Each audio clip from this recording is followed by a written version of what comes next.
চট্টগ্রামের রাঙ্গুনিয়াত কেএফডি জুট মিলত মজুরি কমিশন বাস্তবায়ন, বকেয়া বেতন পরিশোধ সহ ৯ দফা দাবি আদায়ের লক্ষ্যে লাগাতার কর্মসূচি অনুষ্ঠিত হয়ে গেছে। কর্মসূচির অংশ হিসেবে সোমবার এপ্রিলের ১ তারিখ বেনে লাল পতাকা ও লাড়িয়াতত বিক্ষোভ মিছিল করছে সাধারণ শ্রমিকল।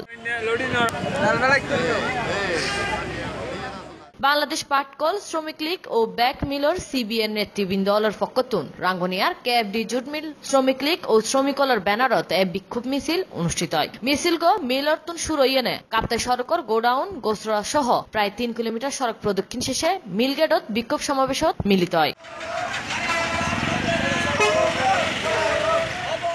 সমাবেশতুন ৭২ ঘণ্টা সড়ক অবরোধ সহ কর্মবিরতির ঘোষণা দেওয়া হয়। ২-৪ এপ্রিল পর্যন্ত বেন্নে ৮টাতুন বেলা ১২টা পর্যন্ত প্রত্যেক দিন ৪ ঘণ্টা ব্যাপী এই অবরোধ দেশের ২৬ খান মিলর শ্রমিকল একযোগে পালন করিব বলে জানাইয়ে নেতৃবৃন্দল। কেএফডি শ্রমিক লীগ সভাপতি ইস্কান্দর মিয়ার সভাপতিত্বে ও সাধারণ সম্পাদক ফজলুল করিমের পরিচালনায় সমাবেশত বক্তব্য দেয় সিনিয়র সহসভাপতি নুরুল ইসলাম সর্দার, সাংগঠনিক সম্পাদক ইঞ্জিনিয়ার ফরিদুল ইসলাম, যুগ্ম সম্পাদক জসিমউদ্দিন সহ অন্যান্য। হৈরাহি এই ৯ দফা দাবি আদায়ল্লাই গত মার্চের ২ তারিখে তুন লাগাতার বিভিন্ন কর্মসূচি পালন করার শ্রমিকল।